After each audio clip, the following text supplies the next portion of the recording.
Baik, Assalamualaikum warahmatullahi wabarakatuh. Materi selanjutnya yaitu mengenai stereokimia senyawa kompleks. Jadi di sini yang kita bahas adalah isomer senyawa kompleks. Untuk isomer senyawa kompleks atau senyawa koordinasi dibagi menjadi dua, yaitu isomer struktural dan isomer ruang. Yang pertama yaitu untuk isomer ruang dibagi lagi menjadi dua, yaitu isomer geometri dan isomer optik. Jadi saya kira untuk isomer ruang ini kita sudah pelajari di klasifikasi dan tata nama senyawa kompleks. Untuk isomer struktural yang akan kita pelajari yaitu ada isomer koordinasi, isomer pelarut, isomer posisi, isomer ligan, isomer ionisasi, dan isomer tautan. Untuk senyawa koordinasi dapat mengalami dua macam stereoisomer. Untuk stereoisomer ruang, yaitu isomer geometri dan isomer optik. Isomer geometri terjadi antara dua isomer yang memiliki rumus kompleks sama, tetapi penyusunan ruang dari beberapa ligan yang berbeda. Adapun isomer optis terjadi apabila suatu senyawa dapat memutar bidang polarisasi yang berbeda. Jadi di bab sebelumnya kita sudah pelajari untuk isomer geometri itu yaitu cis dan trans, sedangkan isomer optik yaitu dextro dan levo. Nah, isomer ini tidak terdapat pada kompleks dengan struktur linear, trigonal planar, atau tetrahedral, tetapi pada umumnya terdapat pada kompleks planar, segi empat, dan oktahedral. Jadi, untuk isomer yang akan kita pelajari di sini, itu hanya untuk kompleks dengan bilangan koordinasi 4 dan 6, yaitu isomer dengan geometri planar, segi empat, dan oktahedral. Kemudian, Werner mengemukakan bahwa jika kompleks logam koordinat 4 tipe, Ma2B2 memiliki isomer geometri, misalnya isomer cis dan trans, maka disimpulkan bahwa kompleks itu berbentuk bujur sangkar. Jadi, ketika dia bilangan koordinasinya 4 dan dia memiliki isomer, maka geometrinya itu adalah bujur sangkar, bukan tetrahedral.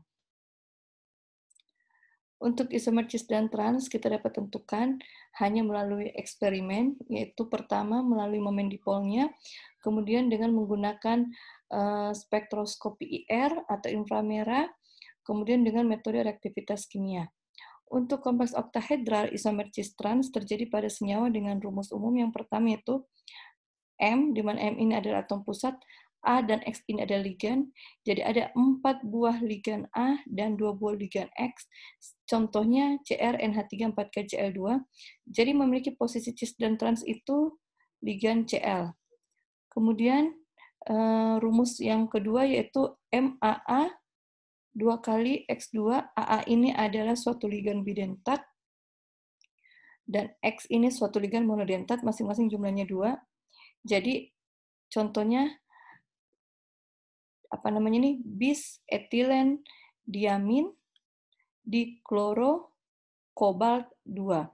Jadi etilen diamin ini adalah bidentat, jadi dia masing-masing menyumbangkan 2 pasang, jadi ada 4 pasang dari etilen dan ada 2 pasang dari Cl, maka bilangan koordinasinya 6. Jadi yang bisa memiliki posisi cis dan trans di sini adalah Cl. Kemudian M dengan 4 buah ligan yang sama, kemudian XY, contohnya CONH3 4 kali ClBr. Jadi meskipun Cl dan Br ini adalah ligan yang berbeda, tetapi dia bisa memberikan isomer cis dan trans. Sama yang kedua ada MAA2XY, contohnya kobalt etilen diamin 2 kali, kemudian ClBr plus 1. Jadi di sini memiliki posisi cis dan trans adalah Cl dan Br. Nah, ini contoh untuk posisi cis dan trans, saya kira sudah diajarkan di bab sebelumnya. Kemudian selain cis dan trans, ketika misalnya suatu atom pusat dia mengikat ligan yang berupa senyawa organik, maka posisi cis dan transnya itu dirubah dengan istilah lateral dan diagonal. Jadi kalau dia bersebelahan, dia lateral, kalau bersebelahan lateral, berseberangan dia diagonal. Jadi lateral ini untuk cis, lihat sini lateral untuk cis, kemudian diagonal untuk trans. Jadi untuk lateral dan diagonal ini hanya berlaku untuk senyawa kompleks organologam, artinya senyawa kompleks tersebut mengikat ligan dari senyawa organik. Selain isomer cis-trans, dalam senyawa kompleks juga dikenal dengan isomer Fec dan Mer. Isomer ini terjadi pada molekul dan ion kompleks oktahedral yang memiliki 3 ligan yang sama dan 3 lainnya yang sama pula. Jadi ada 2 buah ligan yang sama, masing-masing jumlahnya 3. Fec itu artinya facial dan Mer itu artinya meridional. Facial, kapan dia memiliki facial? Jika 3 ligan sejenis membentuk segitiga sama sisi. Kalau saya lebih garis bawah ini tidak melewati atom pusat, maka dia adalah facial. Dia melewati atom pusat, maka dia meridional. Contohnya adalah facial triaquo trichlororutenium. Jadi ada triaquo, ada 3H2O, dan ada 3 fluoro.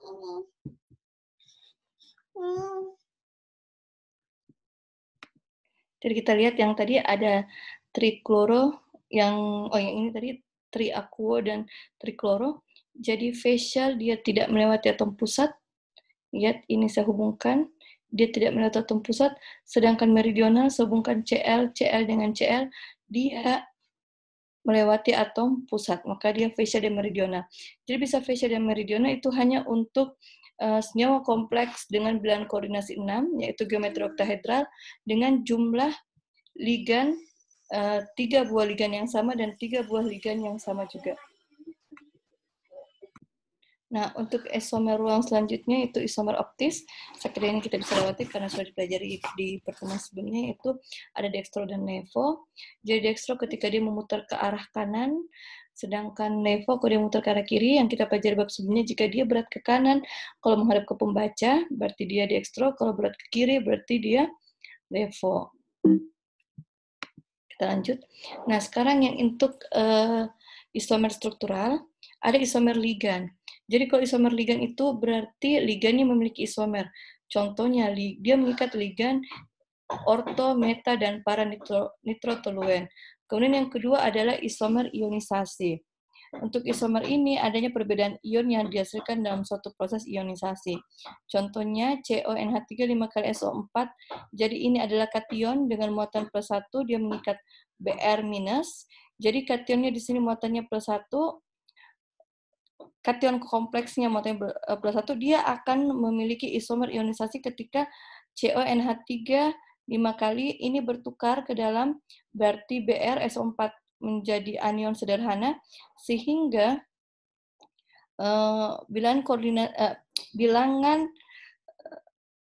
bilangan oksidasi dari kation kompleks ini dia berbeda. Tapi hal ini juga berlaku untuk bilangan oksidasi yang sama. Contohnya PTNH3I plus, jadi sini dia muatannya +1, kemudian anion sederhana Cl-, dia tetap memiliki isomer ionisasi jika posisi I yang di sini bertukar dengan Cl yang di sini. Kemudian selanjutnya ada isomer pelarut. Isomer pelarut itu pada umumnya jika atom pusat mengikat ligan yang biasanya bertindak sebagai pelarut. Contohnya H2O, NH3. Dia berisomer jika contohnya CrH2O 6 kali, dia akan berisomer jika CrH2O 5 kali Cl, kemudian H2O 4 kali Cl2, maka itu merupakan isomer pelarut, di mana jumlah ligan yang bertindak sebagai pelarut tersebut maksudnya berbeda. Selanjutnya ada isomer koordinat. Isomer koordinat ini terjadi pada garam, baik kation maupun anionnya merupakan ion kompleks. Contohnya CONH3 6 kali, CrCen 6 kali. Jadi ini adalah kation kompleks, ini adalah anion kompleks. Dia akan berisomer jika di sini kobaltnya mengikat siano, kemudian Cr-nya mengikat amin. Jadi dia bertukar pasangan. Nah, selanjutnya ada isomer polimerisasi. Saya kira untuk isomer polimerisasi tidak usah dibahas karena sebetulnya dia tidak termasuk isomer, tetapi dikatakan isomer oleh Werner. Kemudian isomer linkage. Nah, untuk isomer linkage ini berlaku jika atom pusat mengikat ligan ambidentat. Contohnya, ini sudah dijelaskan di pertemuan sebelumnya. Jadi, jika ligan tersebut memiliki 2 buah atom donor, contohnya CNS, bisa N-nya, bisa S-nya, NO2 bisa N-nya, bisa O-nya, S2O3 bisa S, bisa O, sehingga dia merupakan isomer linkage. Nah, sekarang silakan latihan soal. Ramalkan isomerisme yang mungkin terjadi pada kompleks di bawah ini. Yang A, B, C, D, dan E. Silakan dikerjakan. Nah, saya rasa cukup untuk pertemuan mengenai stereokimia senyawa kompleks.